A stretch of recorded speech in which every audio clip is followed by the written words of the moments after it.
Why was her voice the only one that seemed to echo back in silence?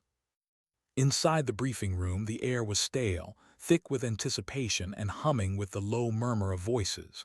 Maps were spread across the table, dots, circles, arrows, all of it screaming strategy. But when she spoke, the room went still, not in agreement, not in acknowledgement, just still, like the words she'd offered had drifted into a void no one wanted to touch. Captain Elena Marlowe kept her jaw tight. She'd been through this before.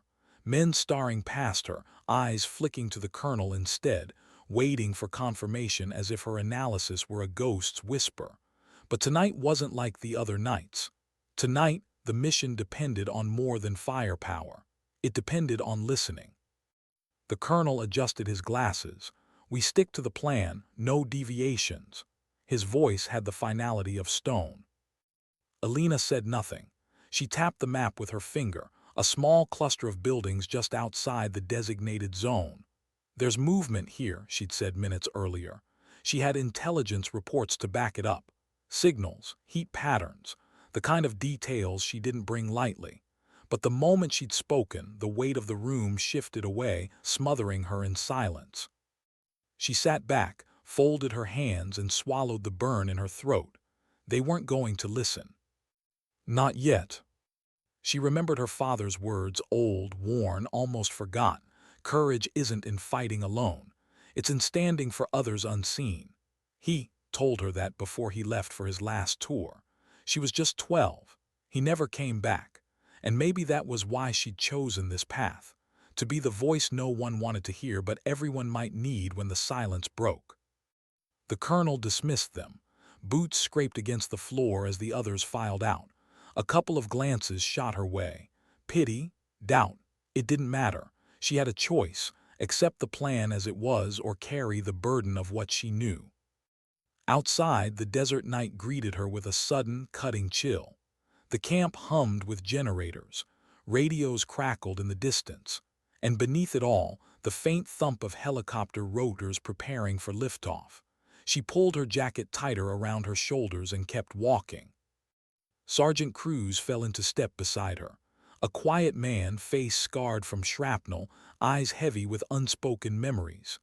"You're not wrong," he muttered, low enough that no one else could hear. She glanced at him. "Then why didn't you back me up in there?" He exhaled. "Because sometimes backing you up means painting a target on both our backs." The bitterness in his tone wasn't aimed at her. It was aimed at the system. At years of watching the wrong voices carry the room. Still, his words stung. Elena didn't reply. She just kept walking, her boots crunching over gravel. Inside, though, a seed of anger grew roots. Not against Cruz, against the silence. Against the weight pressing down on her every time she tried to lift her voice.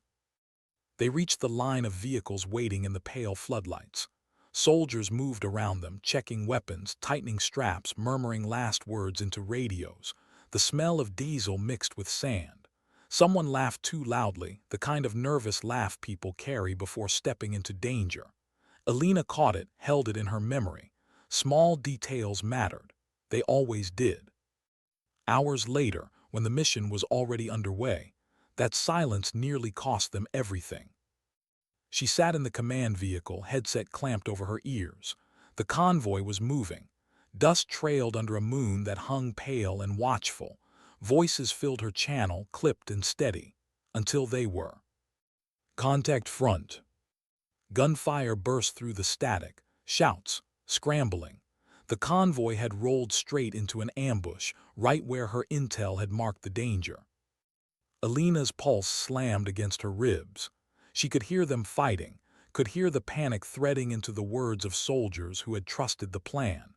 And she could hear something else, the hollow, gnawing confirmation that she had been right. She wanted to scream into the comms, I told you, but what would that change? They needed direction, not vindication. "Shift west, use the ridge for cover," she barked into the headset. No hesitation, no permission asked. For a beat there was silence again. Then movement, orders relayed, engines roaring. The convoy pivoted under fire, turning toward the ridge line that would shield them. The chaos didn't stop, but it lessened, enough to matter, enough for men to live. She stayed locked in, voice steady, guiding them through the storm. Her hands trembled, but her words did not. And when the firefight finally ebbed, when the dust settled into a heavy quiet, the channel was filled with nothing but breathing. Ragged, human, alive. Elena pulled the headset off and pressed her palms into her eyes. The relief was sharp, almost painful, but beneath it was something heavier. This had been avoidable. The silence of the briefing room had nearly buried them all. Cruz entered the vehicle. He didn't say anything at first, just stood there, helmet under his arm, eyes on her. Finally, "You saved them." She looked up, exhausted. "No, I delayed what's coming. They'll still think tonight was just luck, and when the next call comes, they won't want my voice any louder than it was." Cruz studied her for a moment. His silence wasn't dismissive this time. It was respect. Worn, quiet respect. "Then you make them listen the hard way." But she wasn't sure how, not yet. That night when the camp had settled, Elena sat alone outside her tent. The desert stretched endless around her. Stars scattered sharp across the sky. She thought of her father again, thought of the folded flag they handed her, thought of the empty chair at every birthday, every graduation. Was this how he'd felt, always carrying truths no one wanted to hear? A voice broke the quiet. Couldn't sleep either. It was Lieutenant Hayes, young, too young, his face still soft with the kind of hope war hadn't fully crushed yet. He sat down near her, pulling his jacket tight.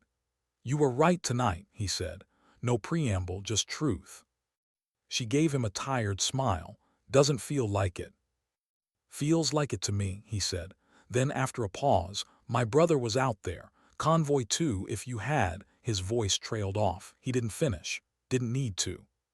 She saw his hands then, fingers twitching nervously, betraying how close he'd come to losing family. She recognized that kind of fear, the kind that doesn't scream, but settles in your bones and stays. The stars seemed sharper then, closer, almost listening. Elena didn't reply. She didn't need to. She just sat there, breathing in the silence that, for once, didn't feel like dismissal. It felt like a weight shared. Still, she knew the silence wouldn't last. Tomorrow, questions would come, accusations, maybe worse. But for tonight, she let herself feel one small, forbidden thing. Hope. And yet, there was something she hadn't told them. Not yet. How many times could she stay silent before silence killed someone?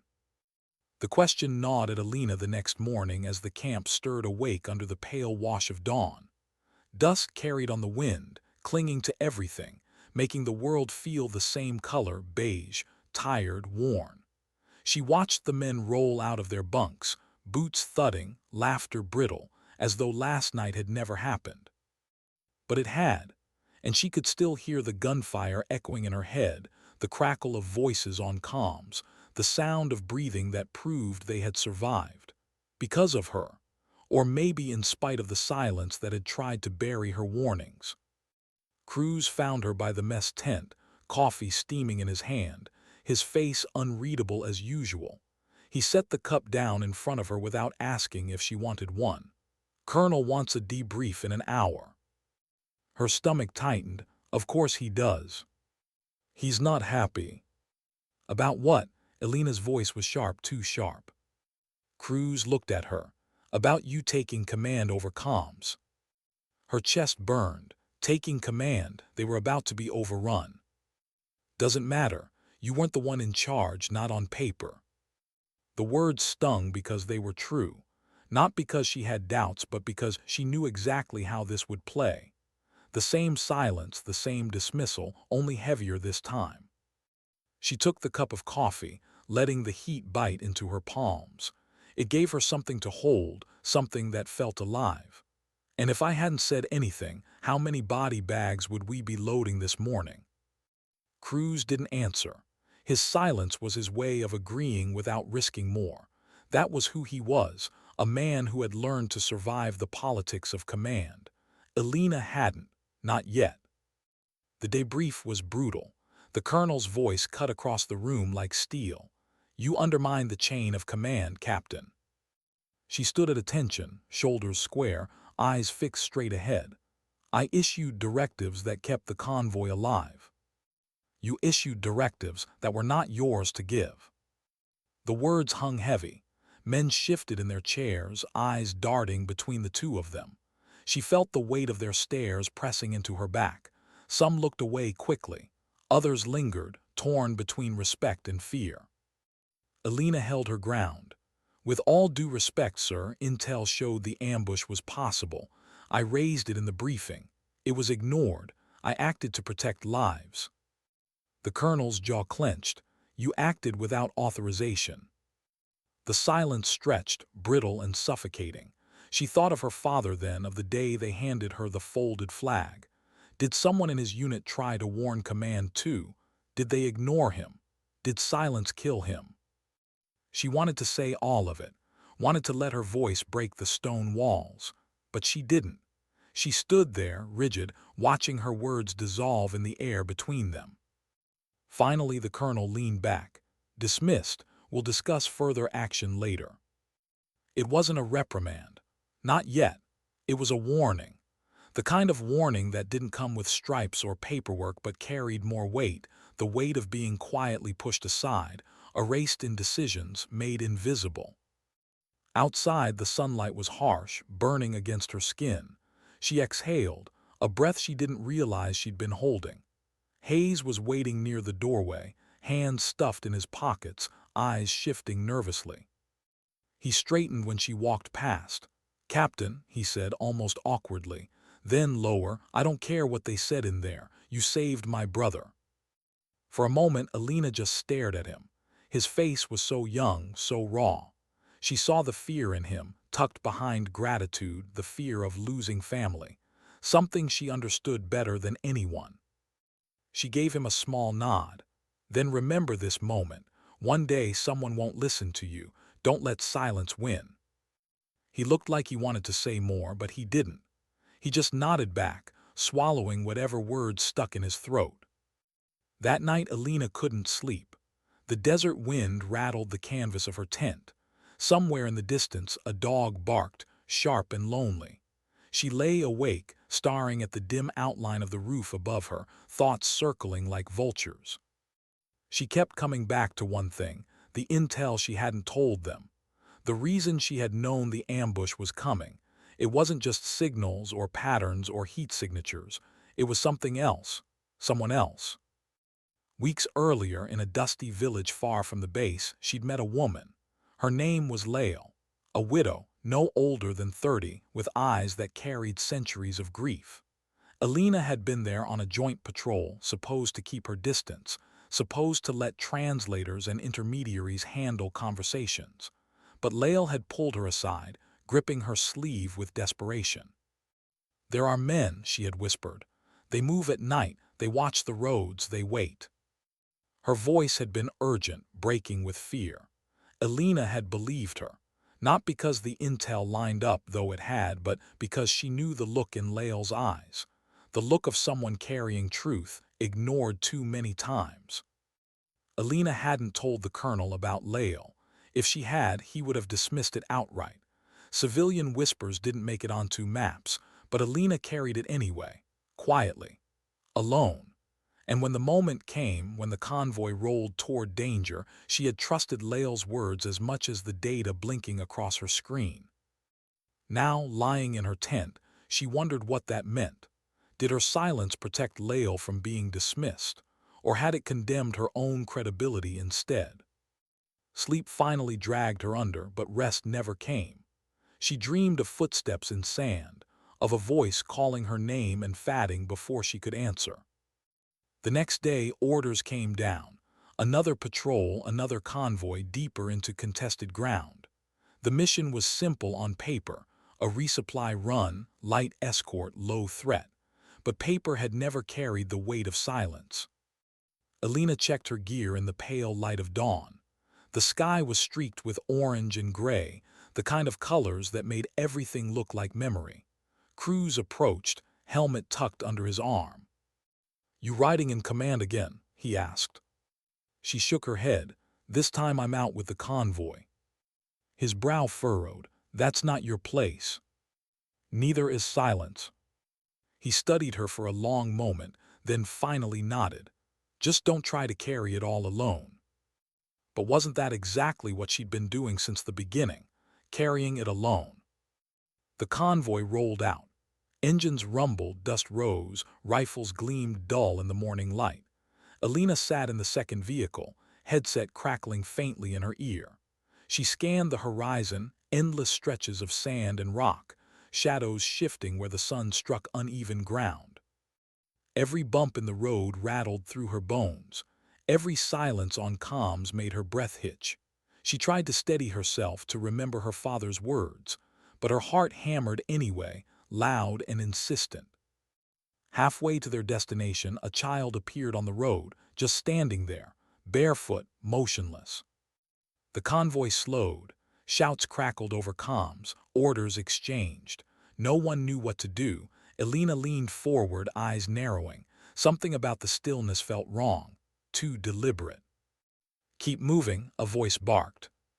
But Elena's gut twisted. She saw the child's eyes, wide, empty, not fear, not confusion, just waiting. She shouted into the radio, "Stop the lead vehicle now." But it was too late. The explosion tore the morning apart. How loud could silence be? When the blast ripped through the convoy, the world turned white. Sand, fire, and sound collided into a single shattering moment. Elena felt the shockwave slam her chest, throwing her sideways inside the vehicle. Her ears rang, her vision blurred. For a heartbeat, everything was weightless, like falling, like drowning, until gravity pulled her back, hard and merciless. She blinked through dust and smoke. The lead vehicle was gone, just gone. Where it had been, a crater smoldered, black and raw, twisted metal jutting like broken teeth. The child on the road had vanished into the blast. Her lungs burned. Shouts bled through the ringing in her ears. Men coughing, screaming, calling out for each other. The convoy halted, soldiers pouring out, weapons raised, scanning the horizon for threats that might not even be there, or might be everywhere. Elena forced her door open, stumbled into the chaos. The air was thick with smoke and cordite. She saw a body lying near the crater, motionless, half buried in dust. She ran, boots sliding, knees buckling, until she reached him. Private Daniels, barely 20. His eyes were open, staring at nothing. Her chest tightened. She pressed her fingers against his neck, already knowing, no pulse. "Medic," someone shouted. But it was too late for Daniels, too late for the men in the lead vehicle.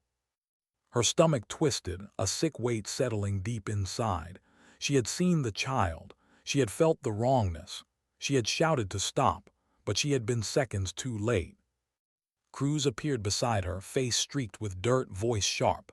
"We need perimeter security, now." Elena forced herself back to her feet, forced her hands to stop shaking. She barked orders, helping to organize the shaken soldiers, her voice cutting through the haze even as her insides quaked. They moved, almost on instinct, forming a defensive ring, scanning the ridges. But no second attack came. The silence stretched heavy. The explosion had been enough. Hours later, when they finally limped back to base with the wounded and the dead, Elena felt the weight pressing harder than ever. The colonel's face was thunder when she entered the command tent. "You froze," he said flatly. Her blood turned cold. "I didn't freeze, I called to stop." "You hesitated, and hesitation kills." Elena's fists curled tight at her sides. "I saw the child. I recognized the pattern. I reacted." "Too late." The words hit harder than the blast. For a moment she couldn't speak. The faces of the dead burned in her mind, Daniels, the others from the lead vehicle. She thought of their laughter the night before, brittle but human, now gone. She wanted to scream, to tell him he was wrong, that the silence of command was the real killer, that ignoring warnings was what dug graves. But she didn't, because deep down part of her believed it too. She had been seconds too late, and those seconds had cost lives. When the debrief ended, she walked out into the night, her body trembling, her throat dry. Hayes was waiting outside. His face was pale, hollowed by grief. "Daniels was my friend," he whispered. Elena's chest constricted. She didn't know what to say. Hayes' eyes brimmed with tears, his jaw clenched as if he were trying to hold back everything at once. She reached out, hesitated, then placed a hand on his shoulder. "I'm sorry," she said softly. The words felt too small, too thin, but they were all she had. He nodded once, eyes dropping. "They won't blame you, not out loud, but they'll remember." His voice cracked on the last word. He turned away, walking into the shadows, leaving Elena standing there with her guilt like a weight strapped to her chest. That night she couldn't bear the silence of her tent. She wandered the edges of camp instead, the air sharp with cold, stars scattered cruelly overhead. Her boots crunched softly on gravel. She thought of Daniels, of the child, of Lael's warning. She found herself at the wire fence, staring out into the vastness of desert. Empty, endless, yet it didn't feel empty. It felt alive, watching. She closed her eyes, remembering Lael's grip on her sleeve, the desperation in her voice. They move at night. They watch the roads. They wait. Elena whispered into the darkness, "You were right." Her voice broke, but the desert gave nothing back, only silence. The days that followed blurred together. Missions still rolled out. Briefings continued. But Elena felt herself shrinking inside the room. Her words carried less weight now, if they carried any at all. Men avoided her eyes, not out of disrespect, but out of quiet blame. She saw it in their faces. Daniel's absence sat at every table, in every line at the mess hall. Cruz stayed close. He didn't speak much, but his presence was steady. Sometimes, in small gestures, passing her a cup of coffee, offering a quiet nod, she felt his unspoken support. It wasn't enough to erase the guilt, but it kept her standing. Then came the order that changed everything. A reconnaissance patrol, small team, high risk. Intel suggested enemy movement near the ridges north of the last ambush site. The colonel wanted eyes on it, no more surprises. Elena read the assignment slip twice, her chest tightening. Her name was listed as lead. She found Cruz later, sitting on a crate, cleaning his rifle. "They want me on recon." He didn't look up. "Then you go. You don't think they're setting me up to fail?" His hands paused over the weapon. He finally met her eyes. "They don't care if you fail. They care if you come back with proof." "Proof of what?" "Of what you've been saying all along." The silence stretched between them. Finally, Elena nodded. The patrol left at dawn. Just 4 of them. Elena, Cruz, Hayes, and a radio operator named Miller, barely 21 but already carrying the exhaustion of someone twice his age. They moved in silence, footsteps crunching over rock, eyes scanning every ridge, every shadow. The desert stretched wide and merciless. Heat shimmered off stone. Sweat stung Elena's eyes. She felt every second like a weight pressing down. Hours passed before they saw it. Movement, distant, almost invisible against the rocks, but there, men, armed, watching the roads, just like Lael had said. Elena crouched low, heart hammering. She raised her binoculars, adjusting the focus until the shapes came clear. 5, maybe 6. Camouflage that blended with the stone, patience in their posture, waiting. She lowered the glass, breath sharp. Proof, finally proof.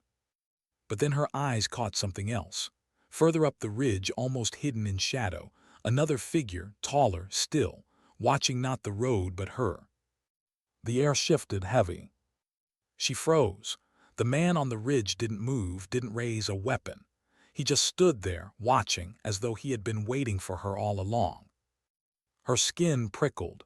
She couldn't explain why, but she felt it deep in her chest. This wasn't random. Whoever he was, he knew her presence.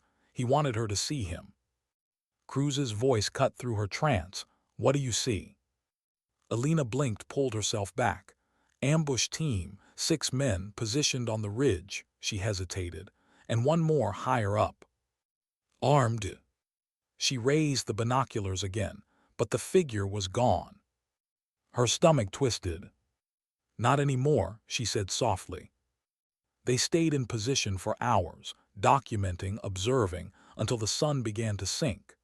Then they withdrew, carefully, silently, retracing their steps back to camp.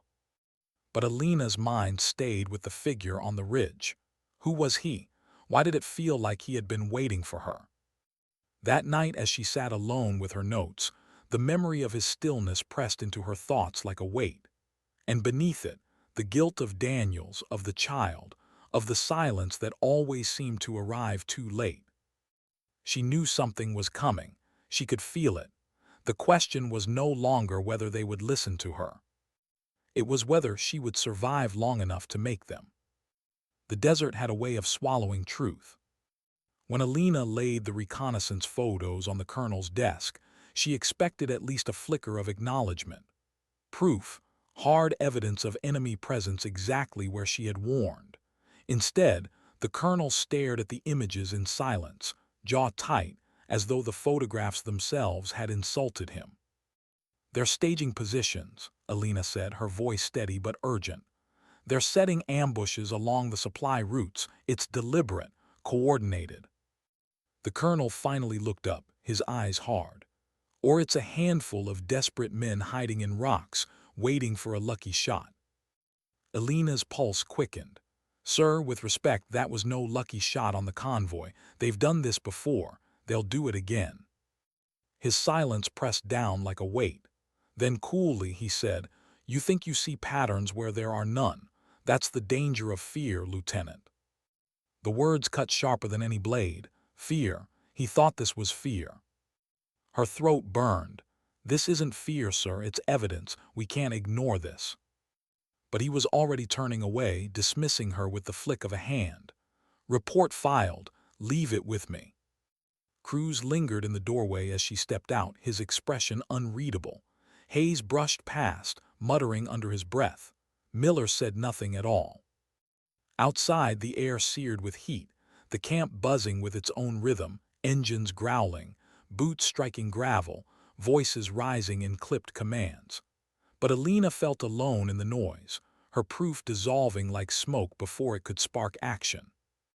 That night her tent walls felt too close, the air too heavy.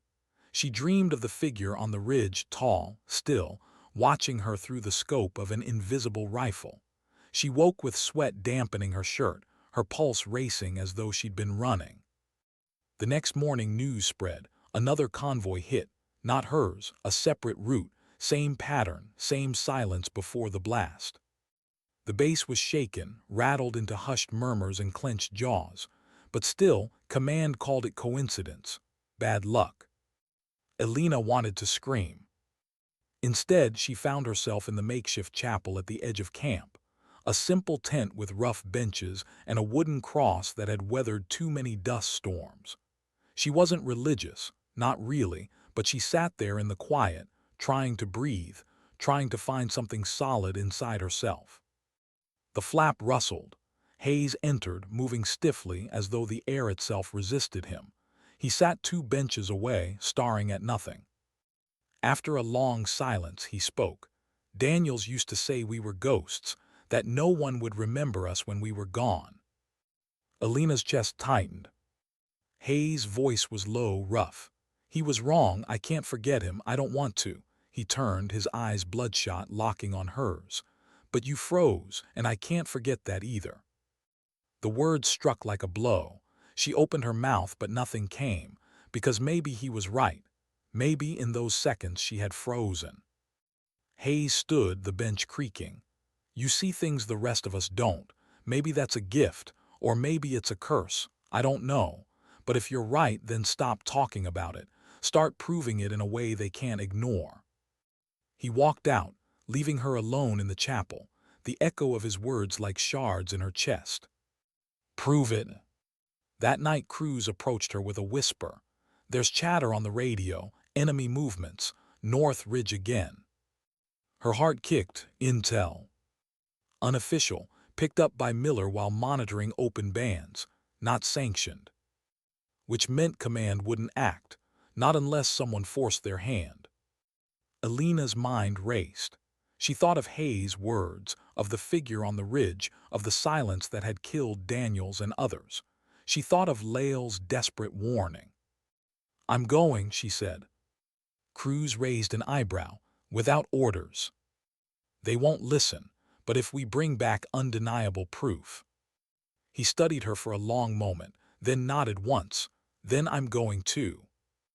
They left under cover of night. Just the two of them this time, moving swift and silent across the desert floor. The stars hung sharp above, the air thin and brittle with cold. Every step tightened the knot in Elena's chest. Every shadow looked alive. Hours into the trek, they reached the ridge. They climbed slow, steady, careful not to dislodge rock that might betray them. And then, as they crested, she froze. Figures again. 6 men clustered near crates, weapons stacked neatly beside them. They weren't just lying in wait. They were preparing, coordinating. Elena's breath caught. Proof, clear as daylight even under the stars. She raised her camera, snapping images silently, her hands trembling with urgency. She zoomed, focused, captured every angle she could. Then movement. Her eyes flicked upward. The figure. Higher up, standing against the sky like a shadow carved from stone. The same height, the same stillness, the same eerie weight as before. Her blood chilled. The man didn't move, didn't flinch at the sight of her lens. It was almost as if he wanted her to see him. She lowered the camera slowly, her breath misted, her pulse thundered. "Elena," Cruz hissed, "we have to go." She nodded, tearing her eyes away, stuffing the camera back. They slipped down the ridge, moving faster now, urgency spiking. Every step felt watched. Every sound echoed too loud. They reached the desert floor, putting distance between themselves and the ridge. Finally, when the camp's glow faintly shimmered in the distance, Elena dared to breathe again. But her mind stayed on that figure.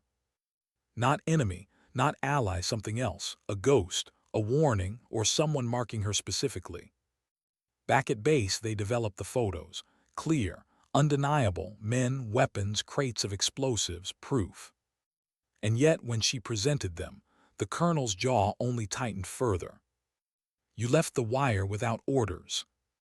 Elena's pulse spiked. "Sir, with respect. Do you have any idea the risk you took, if you had been compromised?" "Sir, look at the photos. This isn't conjecture anymore. This is real. They're out there, waiting, planning."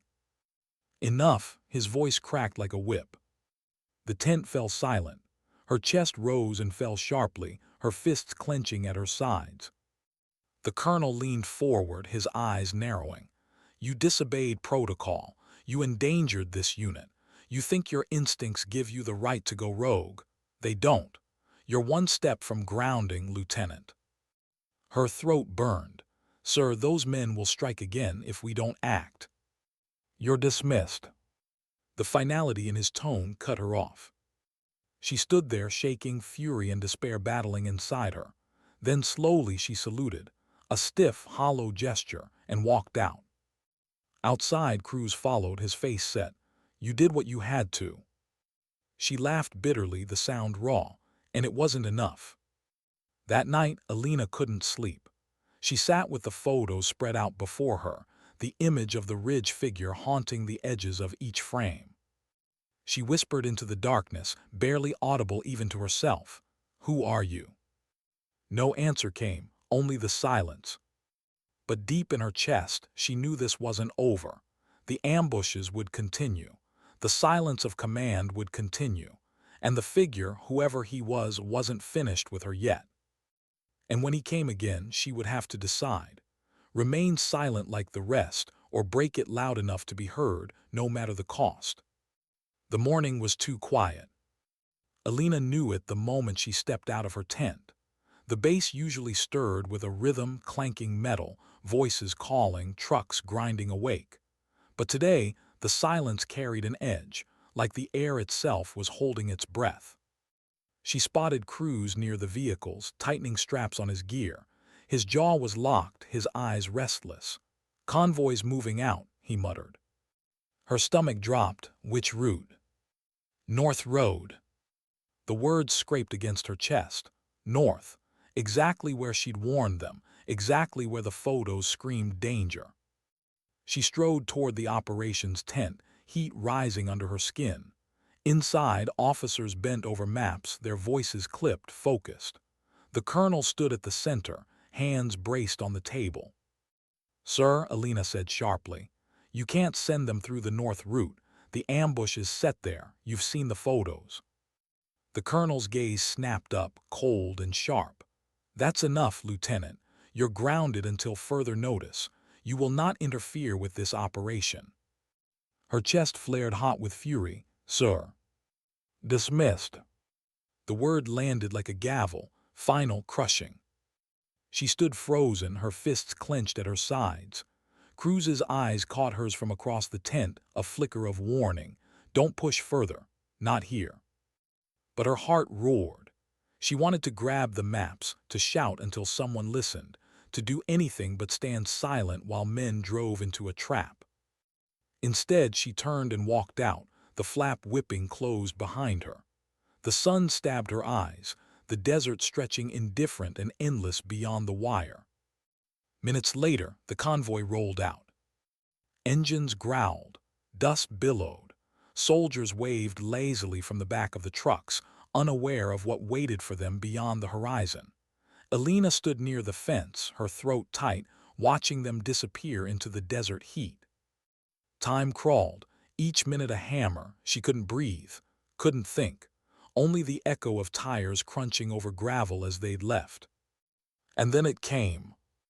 A thud in the distance, deep, final. Her body stiffened. A plume of black smoke rose far away, curling into the pale sky. Shouts erupted across the base. Alarms blared. Boots pounded gravel as medics and quick reaction forces scrambled. Elena's heart split. She grabbed her gear without permission, her hands moving on instinct, loading her rifle, slinging her pack. Cruz was already at her side. "You're not staying behind." "No," her voice was raw, stripped down to its bones. "Not this time."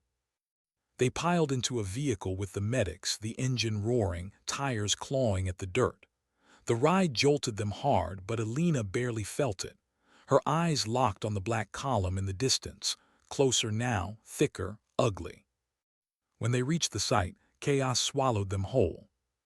The lead truck was shredded, twisted metal smoking, flames licking at the edges.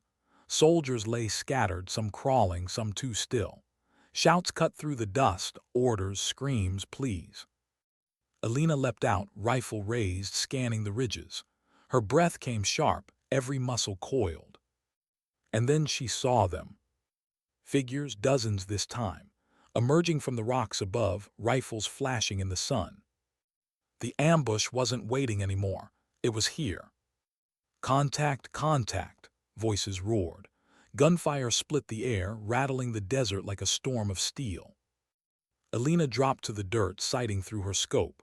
Her pulse pounded, but her hands were steady. She fired one shot, two, three, each cracking like a heartbeat. A man fell, another stumbled, dust exploding where rounds struck.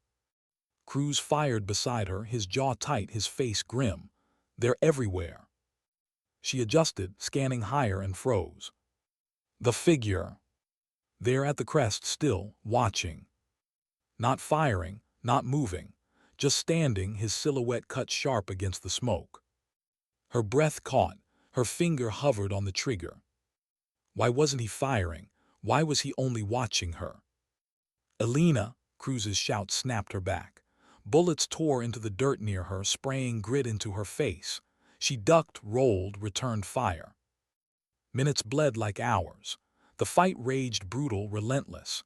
Men screamed, trucks burned, the air thick with smoke and grit and blood. Through it all, she kept scanning for the figure. Once he was there, then gone, then there again, like a ghost blinking between worlds. Her chest tightened with every glimpse. Was he real, or had exhaustion carved him from her mind? At last, the ambushers began to break. Under heavy fire from reinforcements, they retreated, melting back into the rocks, their shadows swallowed by the desert.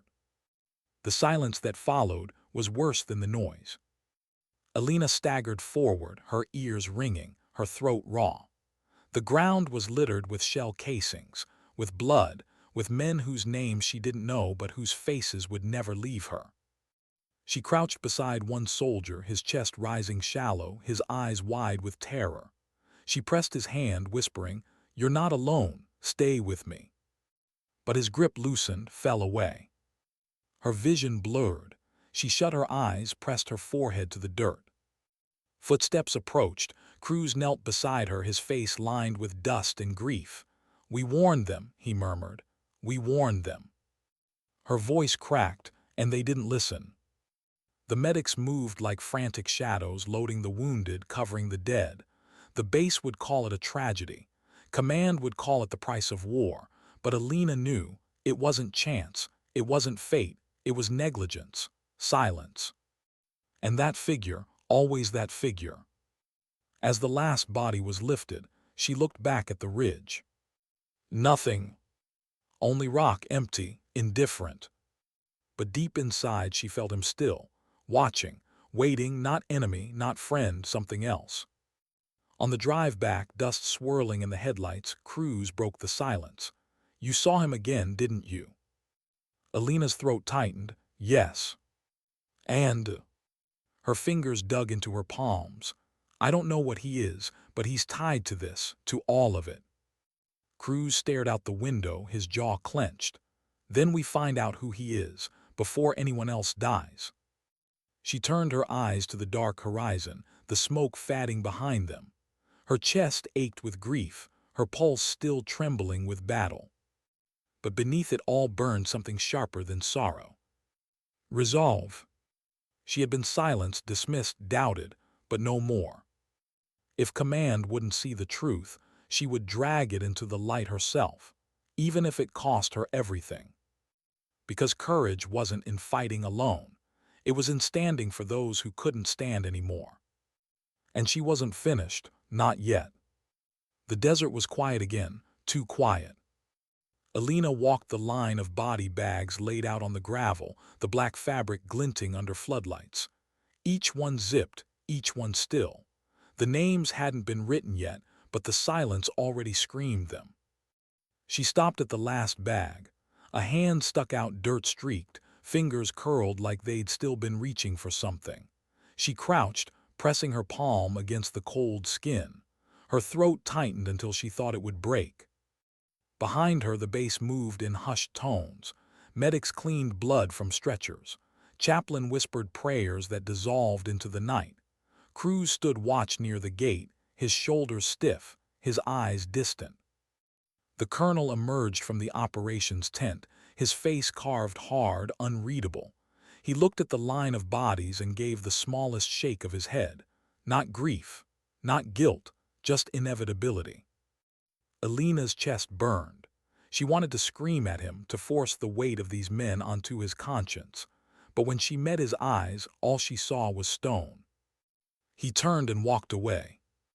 She remained crouched by the last bag until her knees ached. The night wind stirred the fabric, making it whisper like the voices of the dead. Later in her tent, she laid the photos out again. The ridge, the crates, the men, and there that silhouette, that watcher.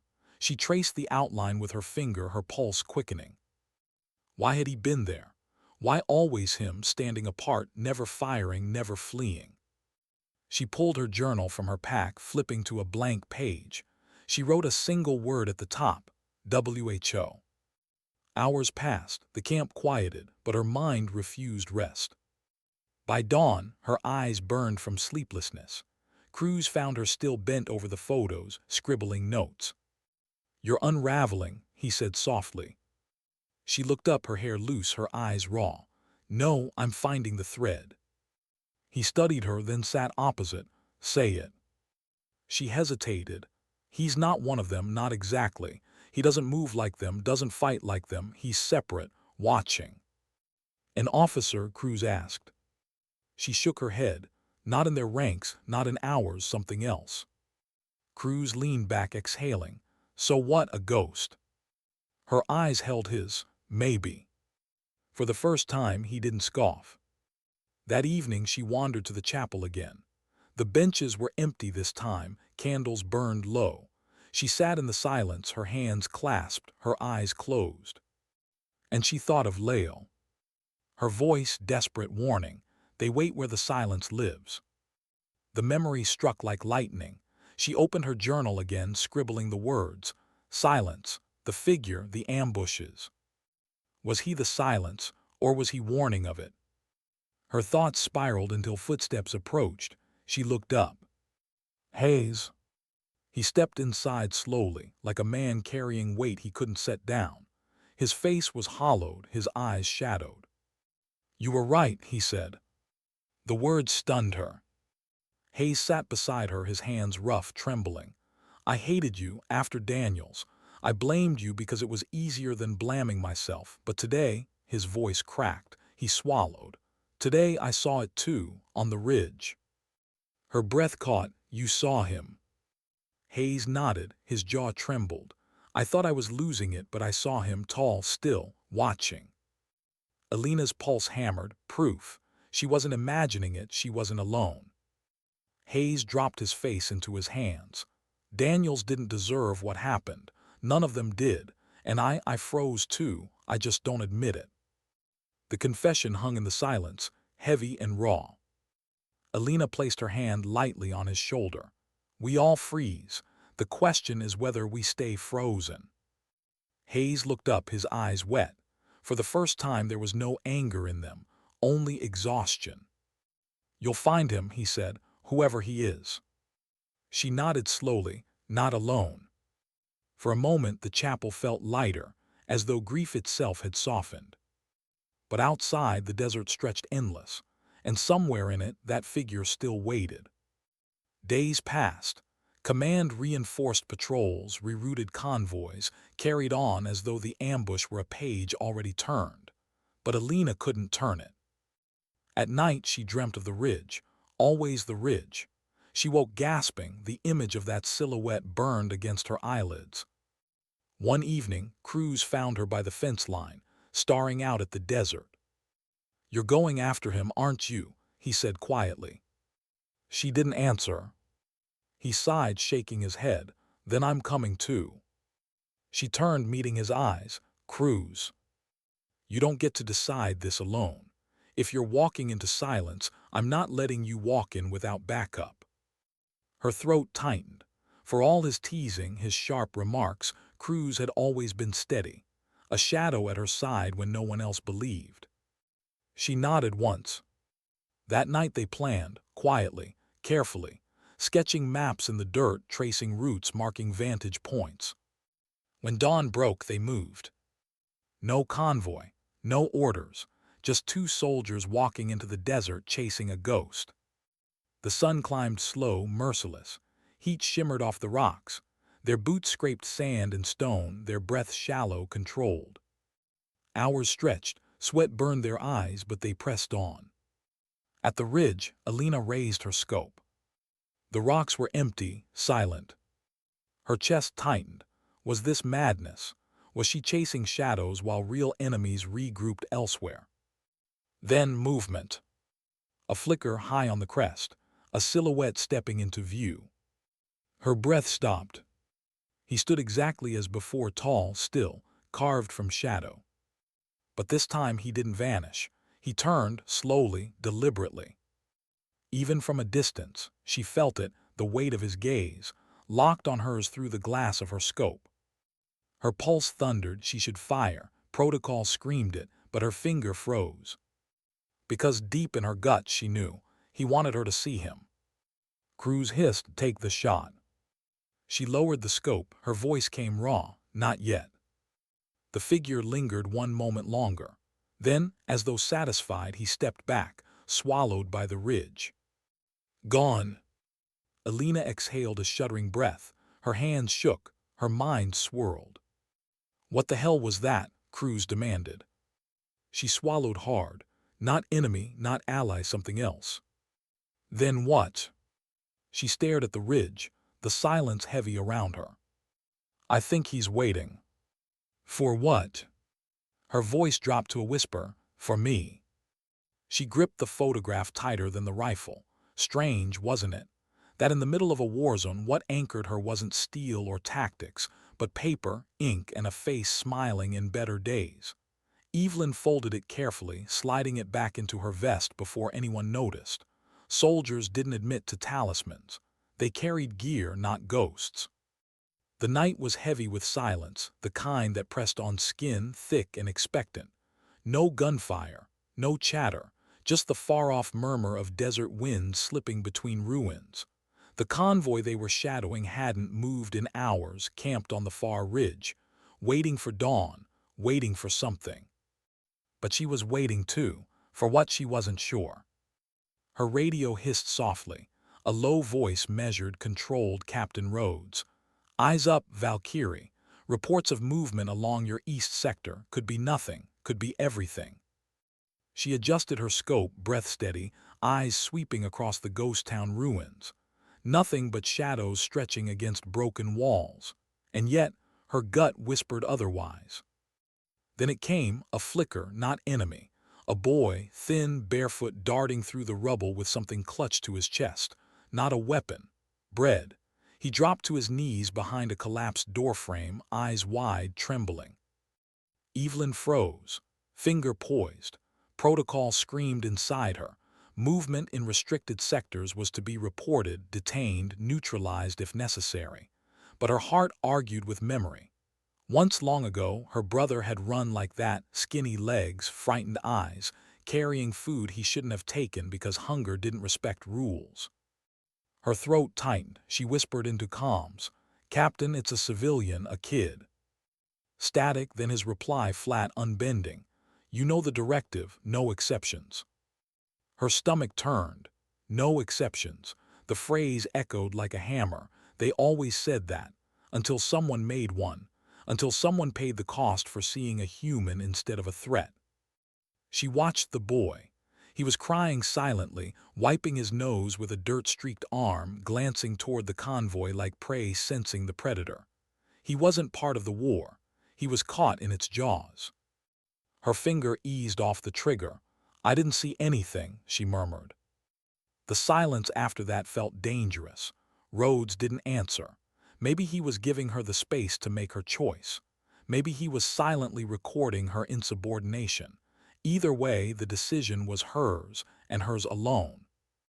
The boy vanished deeper into the ruins. Evelyn exhaled, shoulders trembling. She hadn't disobeyed orders often. But when she did, it was for something she could live with, not something she'd regret forever. Night dragged on, heavy and slow. Her team shifted quietly in their positions, each lost in their own thoughts. Sergeant Vega hummed under his breath, the tune shaky but familiar, something Spanish, something old. A lullaby maybe. He told her once that his grandmother sang it to him when storms rattled their house. Out here, the storm wasn't wind or rain. It was silence before bullets. She thought of asking him to keep humming but swallowed it. Soldiers didn't ask for comfort. They just listened. Hours later, the convoy began to stir. Trucks roared alive, headlights flicking on, beams cutting through the dark like blades. Dust rose, men shouted, metal clanged. Evelyn's pulse quickened. This was it, the moment they had shadowed, waited for. "Positions," Rhodes whispered, calm, steady, like a man ordering dinner, not death. Evelyn adjusted her scope, tracking the figures. She spotted crates being hauled, men waving others forward. And then her breath caught. The boy, the same one. He had stumbled back into sight, too close to the convoy, frozen in the glare of headlights. One of the armed men spotted him. A strike to the face dropped the boy to his knees. Evelyn's teeth clenched. Her finger hovered over the trigger again. Protocol dictated no civilian interference during recon. But her heart, her damn heart, screamed louder. She whispered, not realizing the words slipped out. "Don't move, kid. Just stay down."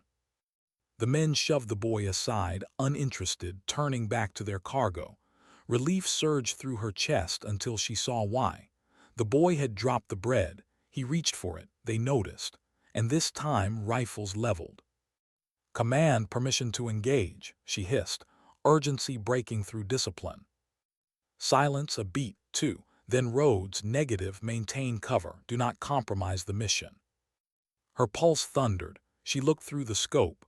The boy's small hands trembled as the barrels aimed at him. She knew what came next.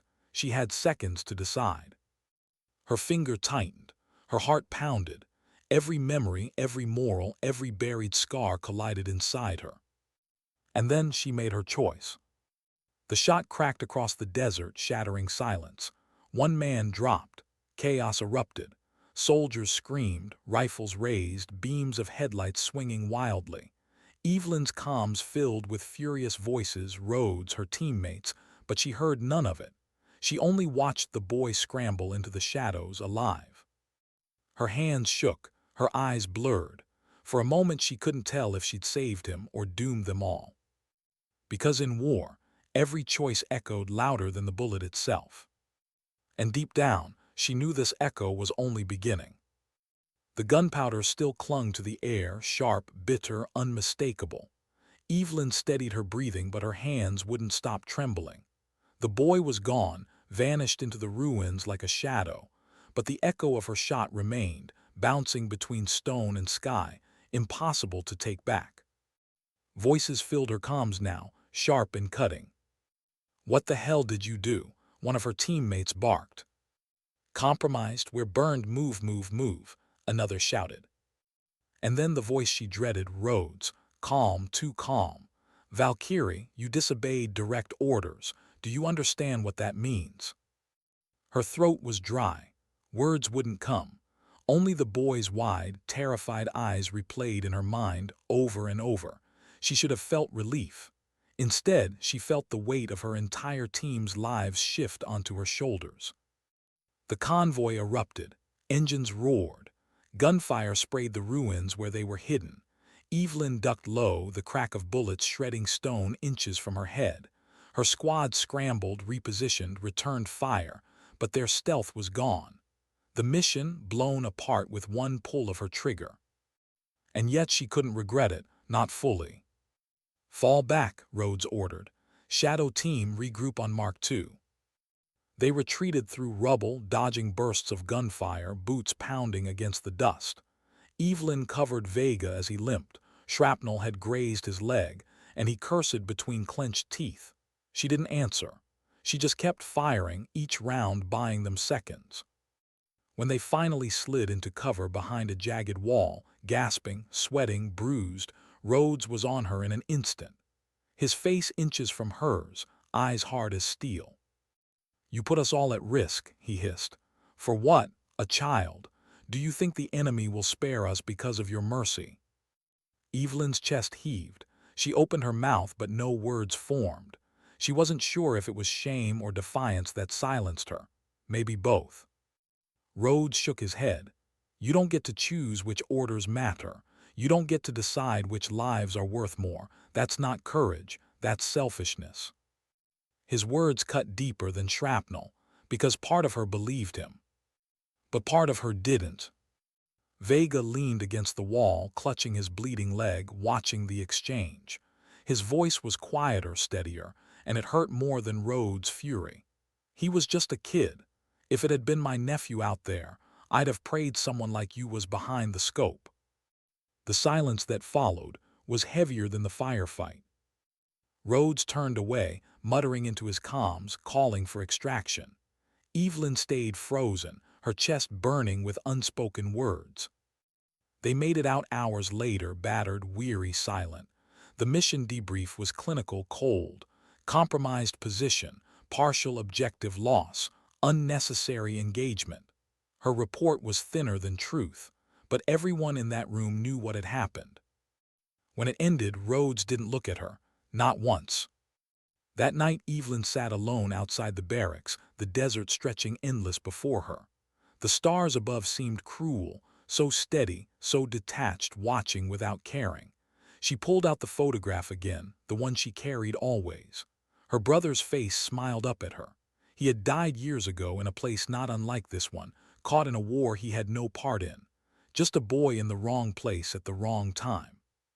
She whispered to the night, voice breaking, "I couldn't save you, but I saved him." The wind carried her words away. She didn't know if her career would survive this. She didn't know if her team's trust would return. She didn't know if she'd made the right call or doomed them all to pay for her moment of defiance. But she knew this. Sometimes courage wasn't in fighting alone. It wasn't in following every order or proving strength through obedience.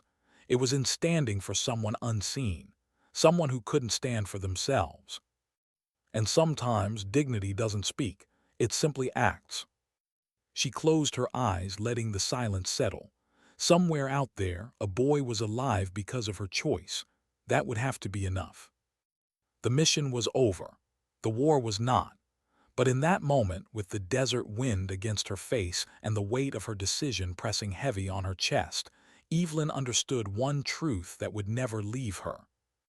Courage was never about surviving the battle. It was about protecting those who never asked to be in one.